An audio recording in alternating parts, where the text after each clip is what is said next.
यानंतरची जी moderator आहे तिला मी इथे आमंत्रित करते, सोनाली देशपांडे. सोनाली देशपांडे ह्या HR या विषयातून MBA त्यांनी केलेला आहे. अत्यंत हरहुन्नरी असं ही मैत्रीण आहे आमची. अभिनय करते, नृत्य करते, बॅले डान्स करते, फिल्म मेकिंगचा तिने कोर्स. अरे नका पडदा नका टाकू आता, इतका वेळ नाही आहे. सोनाली देशमुखचं आपण कौतुक टाळ्यांनी करूया. वामन केंद्रे यांच्याकडे तिने अभिनयाचं शिक्षण घेतलेलं आहे. फिल्म मेकिंग समर नखाते यांच्याकडून ती शिकलेली आहे. नंतर सेमी क्लासिकल म्हणजे गाते सुद्धा, मला वाटतं सगळ्याच कला तिच्याकडे अवगत आहे.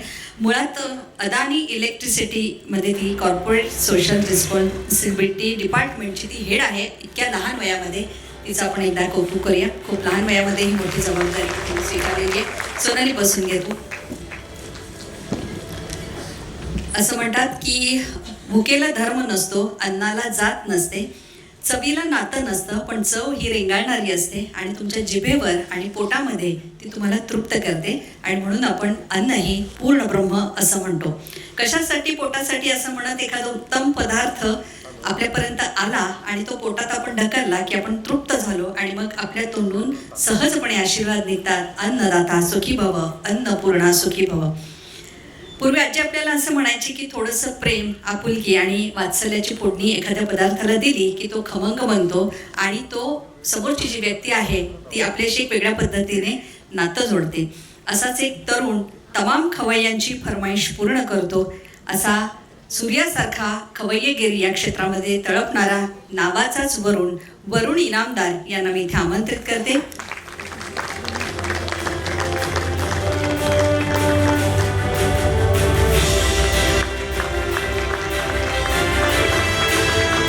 टॉप 10 सेलिब्रिटीमध्ये वरुण इनामदार यांचा समावेश आहे. 16 वर्षांचा एकदम खमंग असा त्यांचा या क्षेत्रातला अनुभव आहे. ट्रेंड शेफ आणि फूड स्टायलिस्ट म्हणून त्यांचा मान आहे. द प्रिन्स ऑफ चॉकलेट म्हणून त्यांना ग्लोबल क्षेत्रामध्ये ओळख आहे त्यांची.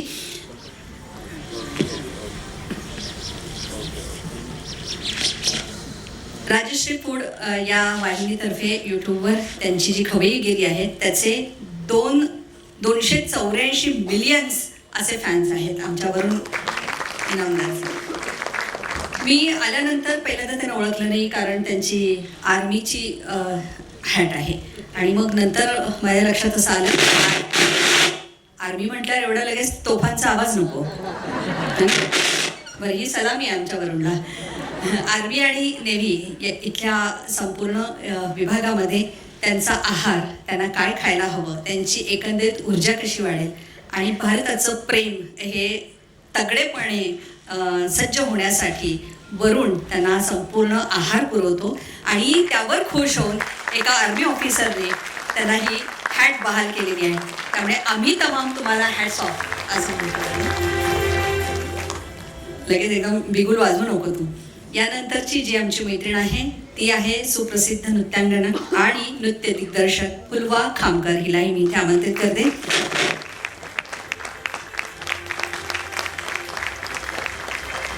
फुलवाला बघितलं की मला नेहमी पु ल देशपांडेंची आठवण होते आणि त्यांचं जन्मशताब्दी वर्ष आहे. त्या निमित्तानं त्यांना अनेक जण म्हणायचे की तुम्ही इतकं सगळं भूमिका निभावता, अभिनेते आहात, लेखक आहात, साहित्यिक आहात, कवी आहात, नाटककार आहात, लेखक आहात, तर हे कसं काय? तर त्यांनी असं सांगितलं होतं की तुम्ही नोकरी करा, उद्योग करा, कारण तुम्हाला पैसा पाहिजेच आहे, पण तुम्ही एखाद्या कलेशी सुद्धा मैत्री करा, कारण नोकरी आणि उद्योगातून मिळणारा पैसा तुम्हाला जगवेल, पण एखाद्या कलेशी केलेली मैत्री कसं जगायचं हे तुम्हाला शिकवेल. असं सगळं शिकवणारी आमची ही फुलवा खामकर, हिच्यासाठी सुद्धा जोरदार टाळ्या. बुगी बुगी, डान्स इंडिया डान्स आणि तमाम अनेक कार्यक्रमांमध्ये एकापेक्षा एक या सगळ्या डान्स रियालिटी शोमध्ये विनर असलेली आमची फुलवा खामकर. यानंतर मी GC मेंबर यांना मी इथे आमंत्रित करते. गणपत बेळणेकर, GC मेंबर गणपत बेळणेकर वरुण इनामदार यांचा इथे सत्कार करतील.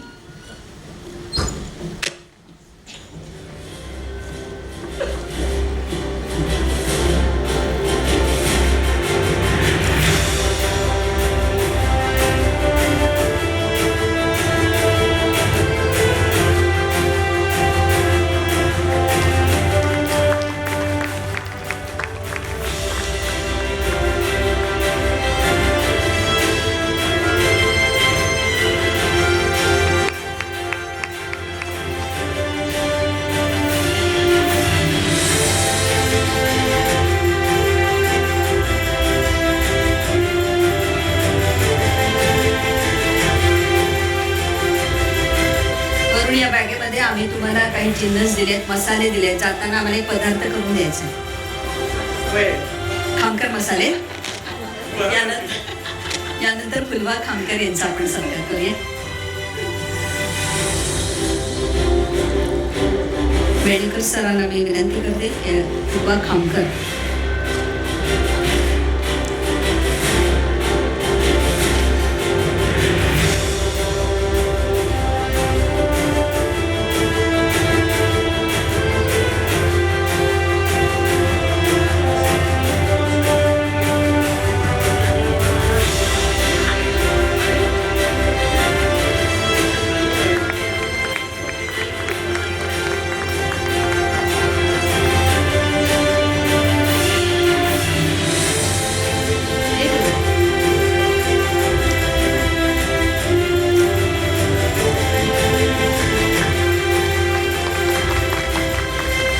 यानंतरची सूत्र सोनाली देशमानी हिच्याकडे.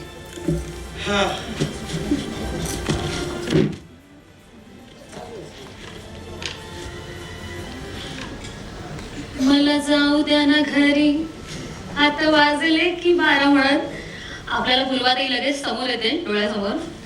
आणि स्मिताने तो ओळख करून दिलीच आहे. Prince of chocolates and the Bombay chef म्हणजेच वरुणी नावनं.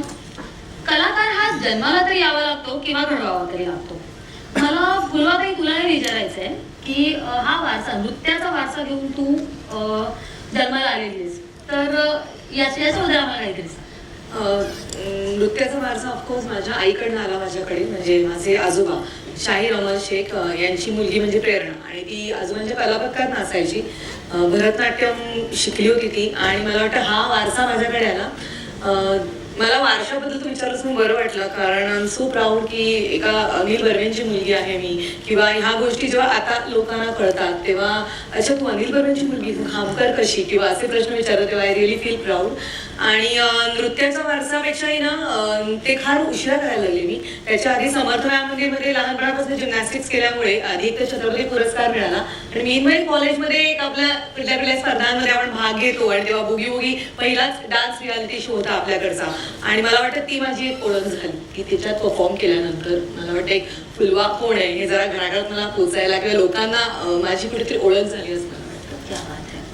मला असं विचारायचं वरुणला की जिथे जनरली लोक अजूनही इंडियामध्ये डॉक्टर, इंजिनियर किंवा CA किंवा बँकिंग या क्षेत्रात जातात, तर तुला हे असं वेगळं क्षेत्रच का निवडावंसं वाटलं, आणि यामध्ये तुला फॅमिलीने किती सपोर्ट केला? सगळ्यात आधी सगळ्यांना नमस्कार. खूप डिफिकल्ट हा डिसिजन नव्हता ॲक्च्युली माझ्यासाठी, कारण लहानपणापासून जेवण बनवायची, खायची वगैरे ती सवय होतीच, आणि घरात सगळ्यांना काही ना काही नवीन काय बनवून द्यायचं वगैरे. आणि मी अजून लक्षात आहे, मी 7 किंवा 8 वर्षांचा होतो, आणि माझ्या वडिलांना कोणीतरी चिकन दिलेलं बनवून, आणि ते कच्चं होतं. तर त्या रात्रीपासून त्यांनी ॲक्च्युली ते खाणं बंद केलं, आणि ओव्हरनाईट ते अचानक व्हेजिटेरियन झाले. तर त्यामुळे घरी जरा एक गोंधळ झाला की आता ह्यांना काय करून द्यायचं वगैरे. पनीर वगैरे हे म्हणजे एक ऑब्वियस एक चॉईस असतं.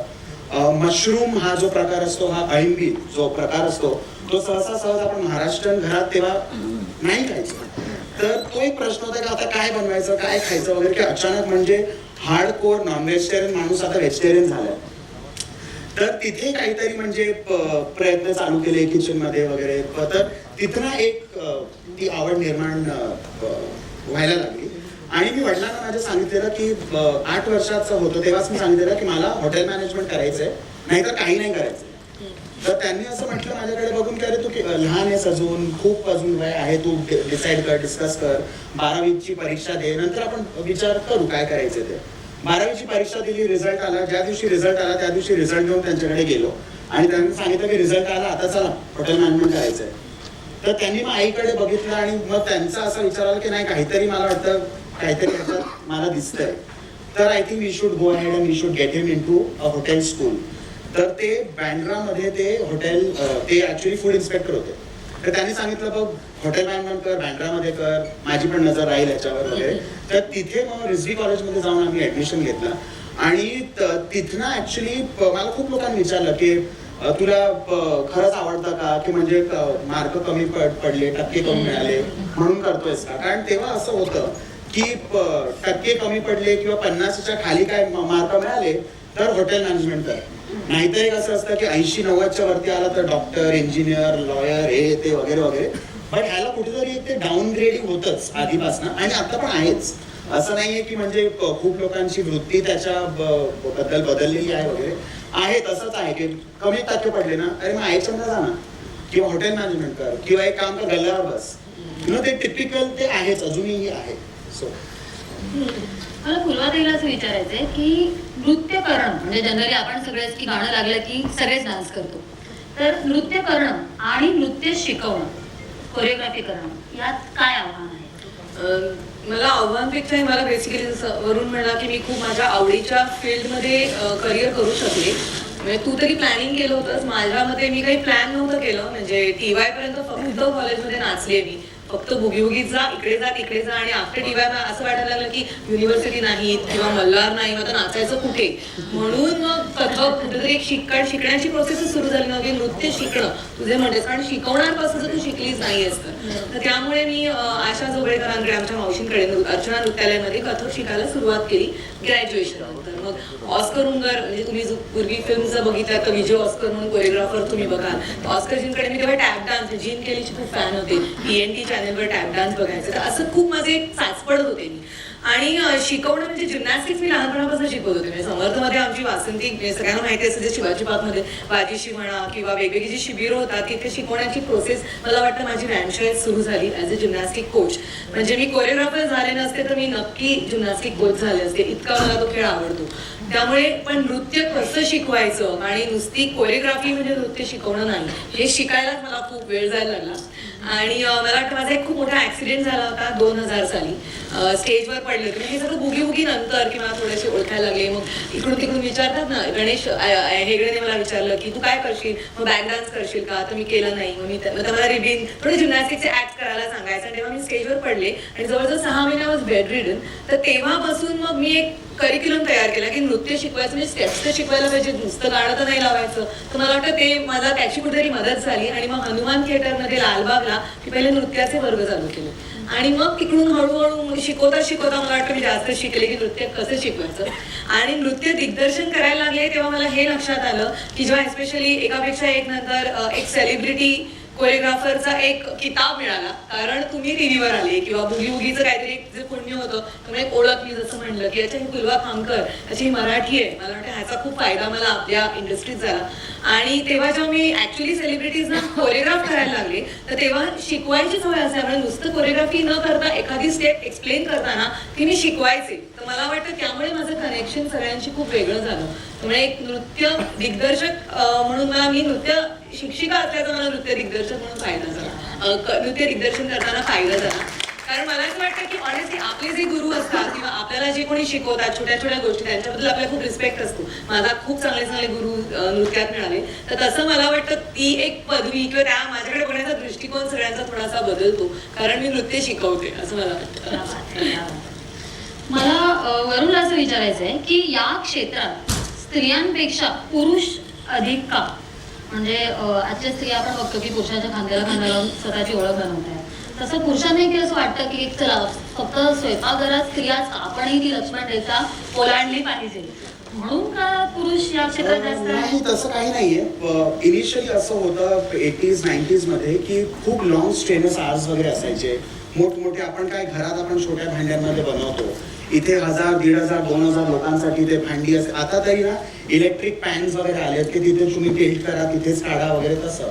पण एक तसा पण वेळ होता जिथे मोठमोठे ते घडे हंडे हे ते वगैरे उचलून वगैरे त्याच्यामध्ये, तर पॉसिबली एक माइंडसेट होता की the ladies can't possibly work in an area like this. पण तसं काही नाहीये. कारण एक असं आहे की 4-5 फील्ड्स आहेत. आता एक हॉटेल पण जर आपण एक ॲज अ कन्सॉलिडेटेड जर आपण एक स्ट्रक्चर बघितलं तर त्याच्यात एक किचन असतं, त्याच्यात सर्व्हिस असतं, फूड अँड बेवरेज सर्व्हिस किंवा वेटर्स जे आपण सहसा रेस्टॉरंट्समध्ये बघतो. मग एक फ्रंट ऑफिस असतं जे आपण ज्याला रिसेप्शन म्हणतो, आणि एक हाऊसकीपिंगचा भाग असतो.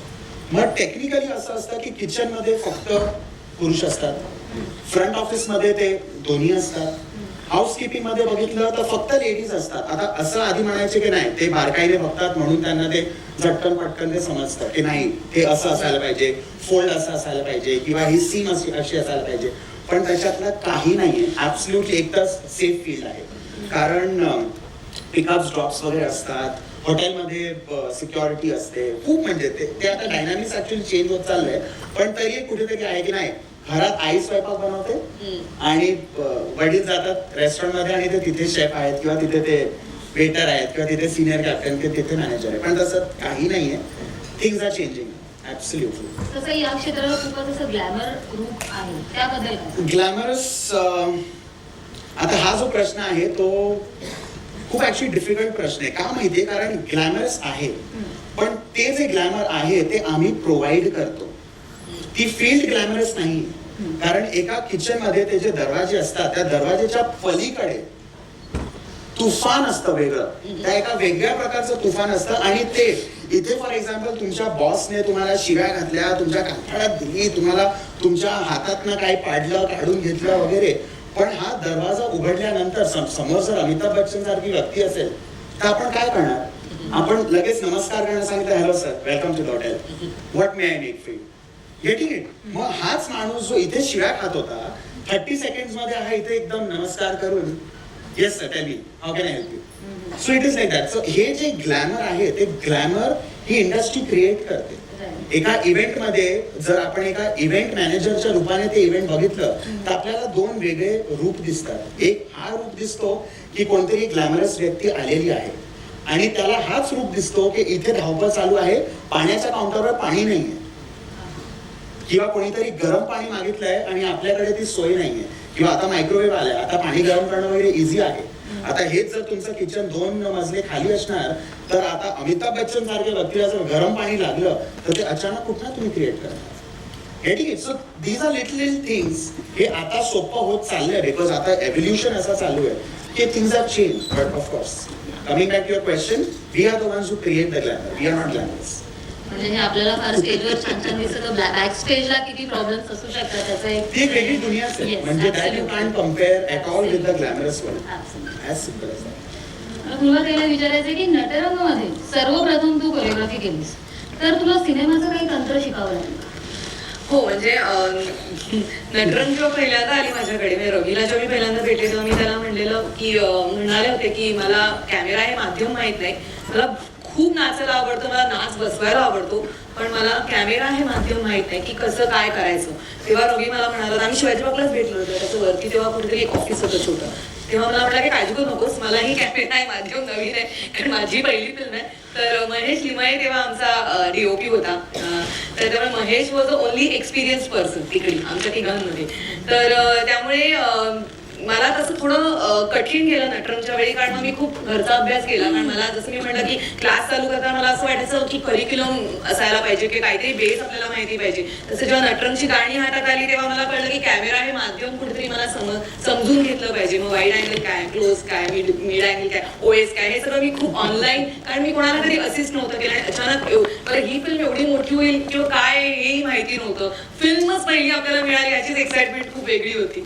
सो मला वाटतं खूप मला तेव्हा कठीण गेलं आणि खूप घरचा अभ्यास करून आम्ही गेलो. आणि कठीण अशासाठी गेलं की प्रिपरेशनला वेळ नव्हता. जे वाजले की मला माझ्या हातात आलं अजयने गायलेला रफ ट्रॅक आला होता. दुसऱ्या दिवशी आम्ही, मला वाटतं पहिला फक्त मुकडा पण आहे, पहिलं म्युझिक थोडंसं सेट केलं आम्ही आणि दुसऱ्या दिवशी आम्ही निघालो शूटिंगला. 2 रात्री शूट होतं. मी बसवायचे, कोरिओग्राफ करायचो, मग काय ते शॉर्ट ठरवणार, इतकं ते घाईत झाली होती गाणी. आणि अप्सरा म्हणजे दोन्ही अर्थात म्हणजे फारच पुढे मोठी झाली गाणी. आणि पण yes, it was a learning process आणि मला ते माध्यम खूप आवडलं. आणि मग त्याच्या पुढे मी खूप फिल्म्स केल्या आणि एक टेन्शन असं आलं की लोकांना एक ओळख मिळते आणि मग तुम्हाला असे तुमचा प्रवास चालू होतो. तर मला असं झालं की अचानक सेलिब्रिटी कोरिओग्राफर, कारण एक तर रियालिटी शो केल्यामुळे माहिती होते, अचानक सगळी अवॉर्ड्स त्या वर्षीची मला मिळाली नटरंगची, म्हणजे अगदी स्टेट अवॉर्ड, झी गौरव सगळी. आणि मग अचानक असं झालं की अरे ही गोष्टी नवीन कोरिओग्राफर आले सॉलिड, पण मला माहिती टेक्निकली आपल्याला खूप गोष्टी माहिती नाहीये. तर मला असं वाटतं 2010 ते 19 मी खूप खूप चित्रपट केले, काही तुम्हाला माहिती नसतील, आणि मी खूप एक्सपेरिमेंटल लेवलला खूप प्रयोग करायचे.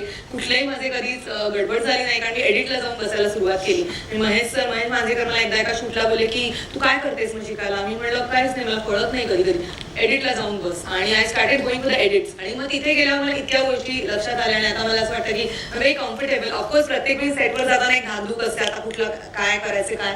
पण मला असं वाटतं मला फील्ड खूप आवडलं, आणि म्हणून मग टेक्निकॅलिटीज मी त्यातल्या शिकायला लागली. कारण आपण स्टेजवर करताना किंवा परफॉर्म करताना खूप समोर बघतो, म्हणजे 4 डायमेन्शनल कोरिओग्राफी किंवा फोरग्राऊंडला काय असतं, इकडून इकडे जायचं किंवा ह्या डोक्यात नसतात गोष्टी. आणि जेव्हा त्या कळायला लागल्या तेव्हा माझ्या कोरिओग्राफीचे माझे पॅटर्न पण बदलले, माझी कोरिओग्राफी बदलायला लागली असं मला वाटतं.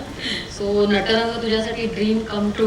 हा, सगळ्यांसाठी, म्युझिक रवीसाठी म्हणा, सोनालीसाठी, अमृतासाठी, अजय, सगळ्यांसाठी मला वाटतं खूप आमच्यासाठी सगळ्यांसाठी आयुष्यच बदलली नटरंगमध्ये. मला आपल्या हाताच्या जादूगाराला हे विचारायचं की शेफ वरून इनामदार हा ब्रँड याचा गुरुमंत्र एकच आहे, अनप्रेडिक्टेबल राहायचं. लोकांना ऍक्च्युली ना शॉक आणि surprise at the same time जर तुम्हाला करता जमलं, I think that is the मंत्र ऑफ एनी सक्सेस म्हणून. आता एक सिम्पल 2 उदाहरणं देतो. सचिन तेंडुलकर माहिती आहे का? हेच ऐकायचं. अच्छा, सो सचिन तेंडुलकर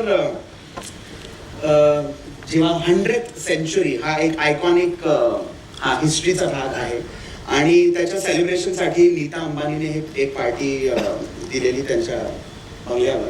आणि मला अचानक एक फोन आला संध्याकाळी 6 वाजता, आणि मला सांगितलं गेलं की सचिन तेंडुलकरसाठी एक केक बनवायचा आहे to celebrate the 100th of the man. आणि त्याच्या आधी सचिन तेंडुलकर ऑफकोर्स संबंध खूप चांगले होते, माझ्या हातचं त्यांना खूप आवडायचं वगैरे, वेदर इट इज घरगुती किंवा रिजनल किंवा केक्स, पेस्ट्री, सुशी, हे सचिनला खूप आवडते. तर हे एक तो ट्रॅक रेकॉर्ड होता सचिन बरोबर माझा. आणि पर्सनल फोन वगैरे मेसेजेस यायचे की माझ्यासाठी हे बनव, मी आता स्टेडियममधनं निघतोय किंवा CCI मधनं निघतोय, माझ्यासाठी हे बनव ते बनव वगैरे. ते एक ट्रॅक रेकॉर्ड होता. आणि एका तासात मला हा केक बनवणं उभा करायचा होता. तर मी असा विचार केला की सचिनचं 100th सेंचुरी आहे, तर त्यासाठी एक बॅट का नाही बनवली. तर मी एक चॉकलेटची बॅट बनवली, एक केकच्या फॉर्म मध्ये. त्याला स्प्रे पेंट करून ऍब्सोल्युटली जसं म्हणजे हुबेहू आपण एक क्रिकेटची बॅट आपण बघतो हातात, तशी बॅट उभी केली with a very nice fine grip. आणि एक सीझन बॉल असतो, त्याबरोबर आपण क्रिकेट खेळतो. तर तो एक बॉल बनवला चॉकलेटचा, त्याच्यावर सीम्स दिले, त्याच्यावर जो दोरे धागे असतात ते सगळं करून ते क्रिएट केलं. तरी मला ते कुठेतरी इनकम्प्लीट वाटत होतं. तर मी इंटरनेटवर गेलो, मी बघितलं सचिन तेंडुलकरची ऍक्च्युअली बॅट असते कशी हे आतापर्यंत. कारण मी क्रिकेट फॅन नसल्यामुळे मला तो एक भाग माहितीच नव्हता. तर आधी एक लाईफ साईज फिगर घेऊन त्याचं मग कटआउट वगैरे करून सगळं तयार केलं. मग कुठेतरी मला वाटलं की नाही ते जमत नाही.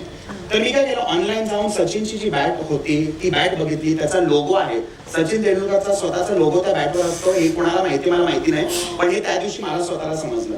तर SRT चा हा लोगो मी काढला. नवीन टेक्निक आलेली इंडियामध्ये, ती होती rice paper printing, edible printing. तर ते प्रिंट करून त्याच्यावर तो लोगो लावला, आणि ती बॅट इथनं गेली आणि ती त्यांच्या बंगल्यावर गेली. सचिन तेंडुलकरने ती बॅट बघितली, आणि बघताना त्याने असं करून त्याने बघितलं आणि सांगितलं, वरून बनवलंय का? That is the beginning of you the brand. की समोरच्या माणसाने फक्त काम बघून जेव्हा हे सांगितलं की म्हणजे हे ह्याचं काम आहे, that is where the branding begins. अजून एक पटकन एक उदाहरण सांगतो. मी व्हिएतनामला गेलेलो as a speaker representing India in the coco space. आता कोकोचे आपली काय एवढी फार काही हिस्ट्री नाहीये, पण तरी माझा त्याच्यात अभ्यास आहे. आणि मी 17,500 कोको फार्मर्सला दरवर्षी मी ट्रेनिंग देतो साऊथ ऑफ इंडियाला जाऊन. तर हे जेव्हा रिप्रेझेंट करण्यासाठी मी व्हिएतनामला गेलो as a Indian cocoa ambassador, तेव्हा त्या इव्हेंटमध्ये हे मला माहिती नव्हतं, Barack Obama was one of the chief guests. आणि तिथे every chef, every person, every exhibitor, every speaker had to present something. Of course मी गेलो आणि I started talking about the Indian cocoa scene वगैरे वगैरे. पण त्याच्या आधी एक शॉर्ट हायटी सेशन होता. त्या हायटी सेशनमध्ये खूप असे आयटम्स ठेवलेले, वेगवेगळ्या शेफ्सनी वेगवेगळ्या देशातनं येऊन आपापले ते स्पेशालिटीज ठेवलेले. तर मी एक छोटंसं चॉकलेट पावे नावाची एक छोटासा एक डेझर्ट आहे, काही नाही basically it's like a brownie but more of a फायनर version of a brownie. तर हे छोट्या छोट्या पोर्शन्स मध्ये मी त्या बुफेवर ठेवलेलं. Barack Obama walks into the event. त्या माणसाने हे खाल्लं आणि सांगितलं this reminds me of a chef from Bombay. His name is Varun Inamdar. Barack ओबामाला 2007 मध्ये जेव्हा आपले अटॅक झालेले त्याच्या आधी 2007 मध्ये Barack Obama had once come to India and 2010 मध्ये he had come to commemorate the terrorist ते जे आपलं टेररिस्ट अटॅक वगैरे झालेलं. She had come to felicitate the heroes of the attack. ह्या दोन्ही वेळी I was at the Oberoi hotels. I was one of the chefs ते. तर तेव्हा मी हे त्यांच्यासाठी केलेलं आणि त्यांची माझी जी भेट होती ती पण ऍक्च्युली खूप अशी कॉमिकल भेट होती. कारण बॅरक ओबामा कमिंग टू इंडिया तर एक खूप म्हणजे एक US प्रोटोकॉल वगैरे सिक्युरिटीचा वगैरे असतो. तर we were not allowed to meet him. Barack Obama येतो तर आपल्याला भेटायचंच आहे म्हणजे नो डाऊट अबाउट इट. तर आम्ही काय केलं, आम्ही 2-3 असे जरा हिरो टाईप होतो. तर आम्ही काय केलं, रेस्टॉरंटचा जो बार असतो त्याच्यामध्ये लपून बिअरच्या बॉक्सेसच्या मधनं आम्ही बघत होतो. काय माहित होतं आता हा माणूस इथनच येणार आहे. कारण सगळे जे मेन एंट्रन्सेस आहेत तिथे मीडिया वगैरे असल्यामुळे हे लोक ते बॅरिकेड करतात आणि ते मग एक सिक्रेट एंट्री हॉटेलमधनं काढतात. तर आम्ही तिथे लपून वाट बघत होतो की आता हा माणूस येणार आणि आम्ही बघणार तरी. भेटण्याचं तर पलीकडचं होतं. आता हा माणूस इथे आलाय फुल त्याच्या मागे पुढे सिक्युरिटी, मिशेल ओबामा आहे, हे ते वगैरे वगैरे आणि कोणी आम्हाला बघत नाही. आणि कोण स्पॉट करतो आम्हाला? बॅरक ओबामा. आमची टर्की. आम्हाला वाटलं की आज नोकरी म्हणजे आउट डायरेक्ट म्हणजे डायरेक्ट ऑफिसमध्ये उभं राहायचं, सांगायचं सॉरी, नो क्वेश्चन्स आज, thank you very much, nice working with you. तर ह्या माणसाने बाहेर बोलवलं आम्हाला आणि विचारलं की काय करता इथे. आय सेड सर आम्हाला अलाउड नव्हतं ना भेटायला, तर आम्ही इथे उभे राहून वाट बघत होतो. तर मग कम हात टाकला, घेऊन गेला माणूस मला आतमध्ये आणि मला विचारतो so what have you made for me. So I said sir I made a chocolate pave for you. So that stayed with him. कारण त्यांनी ते खाल्लं, त्यांनी टेस्ट केलं. हे 3 वर्षापूर्वीचं होतं. सो हे 2007 मध्ये झालं. 2010 मध्ये जेव्हा Barack Obama visited India again, his first question after entering Oberoi Hotels was, Varun Inamdar is still around? Is he still working? So for someone to remember your work, I think that's where the beginning of your brand is. आता मी गेलो व्हिएतनामला after 8 years. So 2007, 2008 and 2017-18, which is last year. इथे ह्या माणसाने परत ते taste recollect करून कोणाला तरी रँडमली सांगितलं की this reminds me of a chef from Bombay, his name is Varun Inamdar. आणि त्यांना रिटर्न मध्ये सांगितलं sir his only made it, he is right there. Right. So that's I think what brand speaks all about. So the whole idea is be unpredictable. कारण situation जे आहेत आणि सरांनी सांगितलेलं थोड्याच मिनिटांपूर्वी की तुम्हाला गाईडलाईन्स देणारे खूप मिळतील, पण तुम्हाला ऍक्च्युली हात कोण धरून एका वाटेपर्यंत घेऊन जाणं की बाबा हा तुझा रस्ता आहे, तुझी डिरेक्शन ही आहे, तू आतापर्यंत जात होतास बरोबर, पॅशनेटली तू तिथे जात होतास, पण पॅशनेटली इथे जा, because your goal is here not there. So this is where everything begins and ends, is what I personally feel.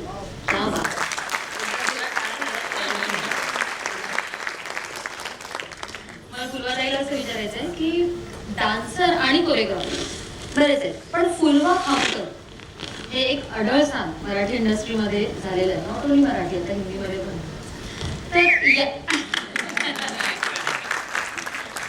तर हे टिकवण्यासाठी तू नेमकी काय मेहनत घेतेस? अगदी फ्रँकली म्हणजे मला वाटतं तुला मगाशी पण बोलच नाही की मी खूप जरा इन्फॉर्मली बोलेन, तर मला एक तर अडव्हान्स वगैरे पेक्षाही मला अशी येऊन प्रज्ञा बोलली की तुला म्हणजे तुला कंपनीचं ब्रँड तू हे सगळं बोल. हो म्हणजे ब्रँड म्हणजे मी सगळं कॉमर्स केलंय, पण एक ब्रँड काय किंवा ब्रँडिंगसाठी आपण काय करायला पाहिजे किंवा काही गोष्टी केल्या पाहिजेत हे मला अजूनही समजत नाही.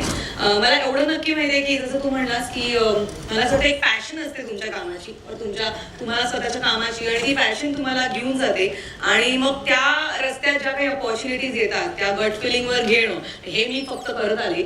आणि मग त्याच्यात जे काही पॉझिटिव्ह निगेटिव्ह गोष्टी आल्या त्याच्यात फायनली फुलवा Khamkar became a brand types थोडंसं झालं.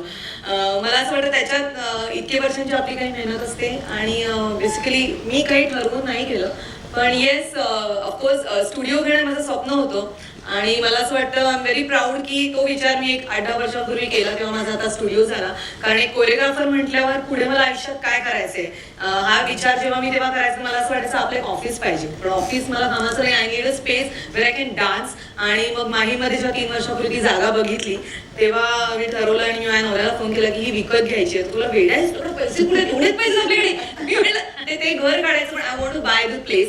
आणि मला असं वाटतं अगेन ते गट फिलिंग होतं आणि एक स्वतःची जागा पण माझी झाली. आणि मला असं वाटतं मग तुझे म्हणजे ब्रँडपेक्षा एक स्वतःवर मला स्वतःचा कॉन्फिडन्स वाढत जातो. तू तर खूप वेगळ्या लेवलला इंटरनॅशनली तुला खूप हे मिळालं तुला लोकं भेटली वेगळी. पण आपण जेव्हा आपल्या जगात असतो तेव्हा मला असं वाटतं खूप चाचपडत असतो आणि तेव्हा एकच असतं की आपल्याला काय हवंय. तर मला एक जागा हवी होती की जिकडे मी रात्रंदिवस जाऊन नाचू शकते. की इतकी वर्ष मी ज्या नृत्यात घालवले तिकडे जायचं रवींद्रला जायचं बुकिंग करायचं सावरकरला जागा शोधायची. हा मला असं वाटतं आपल्याकडच्या प्रत्येक कोरिओग्राफरचा नवीन ह्या मुलांचा खूप प्रॉब्लेम आहे आणि ते फेस करत मग नाचावं असं वाटलं सकाळी 8 वाजता राहते तर लहान घरात आपल्या घरी पण जागा नसते. प्रत्येक जण काही खूप वेल ऑफ फॅमिलीचा नसतो. मी पण खूप साध्या मिडल क्लास फॅमिलीतली होते. म्हणजे मला माहिती एक 10x10ची आमची लग्नानंतर रूम होती लालबागला. तर तिकडे मी आणि मयूर माहिती असेल मयूर वैद्य आम्ही उगीचे डुएट्स मी आणि मयूरने आता त्याच्या घरी किंवा तिकडे आम्ही बसवलेले आहेत. तर तेव्हापासून एक डोक्यात होता. तर ते मला वाटतं मी एक माझी ओळख कुठेतरी निर्माण जशी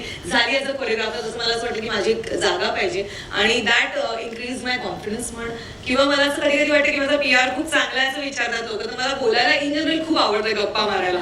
सो मला वाटतं ह्या सगळ्या गोष्टींमुळे एक ब्रँड व्हॅल्यू जी म्हणतात ती मला मिळाली असावी असेल कुठेतरी अस्तित्वात. तर I honestly don't believe in it. I very much believe in की एखादा माणूस कुठलाही आवडलं मला की तो माझ्यासाठी ब्रँड असतो. म्हणजे सोनाली माझं तुझ्या जमलं तर आय अडोर यू. मग त्याच्यासाठी कोणीतरी तुझं म्हणजे तू काहीतरी जगात खूप मोठी गोष्ट अचीव्ह करायलाच हवी असं मला वाटत नाही.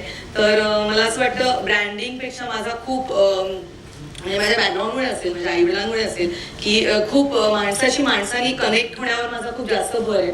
आणि मग त्यामुळे प्रॉब्लेम पण होतात कारण सगळ्यांना क्लासमध्ये फुलवा खामकर हवी असते. मग ती आता मी कोरिओग्राफी पण करते मी इव्हेंट पण करते मी क्लास पण घेते. सो हे सगळं खूप मॅनेज करायला लागतात गोष्टी. आणि मग यातनं ज्या काही पॉझिटिव्ह निगेटिव्ह गोष्टी होतात त्यातनं तुमचं एक स्वतःचं एक अस्तित्व घडत असतं. आणि मला असं वाटतं मग that if you can call that as a brand yes I am working towards it still. आणि खूप गोष्टी करायच्या आहेत अजून. सो माहित नाही I don't know. I am very happy की मला म्हणतात लोक म्हणजे इंडस्ट्रीचे पण तुला माहिती का फुलवा खामकर इज अ ब्रँड. हो मला इतका आनंद होतो हो असं यु नो. सो माझ्यासाठी अचिव्हमेंट आहे असं ब्रँड म्हणत असतील तर पूर्वाचा PR म्हटलं की सॉलिडच आहे. कारण आमची जी मैत्री आहे ती ऍक्च्युली वडापाव झालेली आहे. कारण आम्ही रेस्टॉरंटमध्ये बसून बाजूबाजूच्या टेबलावर आम्ही वडापाव खात होतो आणि हिने माझ्याकडे बघितलं मी हिच्याकडे बघितलं आणि मला फुलवा वडापाव सॉलिड आहे ना. आमची मैत्री तशी झालेली आहे. फुलवाचा मला वाटतं हा डाऊन टू अर्थ ब्रँडिंगचा जो काही पॉइंट ऑफ व्ह्यू आहे बरोबर वाखाणलेला. एकाच्या स्वादामुळे आणि दुसरीच्या कलेच्या आस्वादामुळे मला वाटतं आज आपण खऱ्या अर्थाने सगळेजण तृप्त झालेलो आहोत.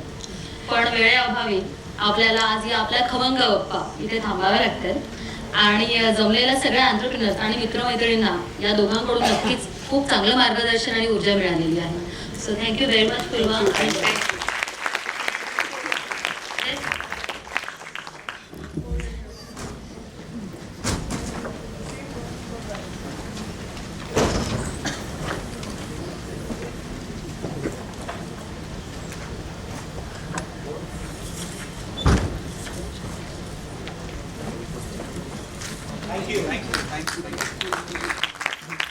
वरुण आणि फुलवा यांना 2 प्रश्न अधिक आहेत. वरुण तुम्ही आता सांगितलं ओबामांचं तर मिशेलचा आता लगेचच मला ईमेल आलेला आहे आणि त्या असं म्हणाल्या की वरुणने तयार केलेली जिलेबी खाल्ली आणि जाता जाता या संस्कृतीचं दर्शन त्यांनी घडवलं ते सुद्धा उखाण्यातून. त्या असं म्हणाल्या अमेरिकेची फर्स्ट लेडी मी लांब माझा फराक. अमेरिकेची फर्स्ट लेडी मी लांब माझा फराक. वरुणने केलेली जिलेबी भरवून नवरा माझा पराक. वरुण अजून एक असा प्रश्न आहे की आम्ही हॉटेलमध्ये गेलो ना की म्हणतो घरच्यासारखं काही मिळेल का आणि घरी असताना म्हणतो हॉटेलसारखं. दुसरं विचारायचंय की ती म्हणाली ना जादूचे हात तर ते मला वाटतं ती सुरी जादूची असते काय cut cut cut cut cut cut कांदा कापता Actually सगळं सुरीवरच असतं. आम्ही काही नाही करत, फक्त ती सुरी उचलतो आणि ते सुरी त्याचं काम करते. पण आमच्याकडे असं असतं की चांगला पदार्थ नाही तर ती सुरी सासू गळ्यावर ठेवते. अशा वेळी सासू चेंज करायची, सुरी येस आणि फुलवा फुलवा फुलवा इथे 1 मिनिट 2 पायावर स्थिर उभी राहू शकते. नाही 7 नंतर. नाही. आणि मगाशी ते म्हणालीस ना नवऱ्याला मला जागा घ्यायची आहे वगैरे वगैरे तर त्या नवऱ्याला किती नाचवतेस असा एक प्रश्न तू आहे. त्याला विचार, तू त्याला जास्त ओळखते. बिचारा अमर असं याचं उत्तर आहे फक्त बिचारा अमर. पण खूप मजा आली वरून. तुझं नावच वरून आहे तर तुझं तळपत राणी फुलवा. फुलवा म्हणजे फुलांचा ताटवा. तर त्यातला रंग आणि गंध तुझ्या आयुष्यामध्ये अधिक बहरत जाऊ याने खूप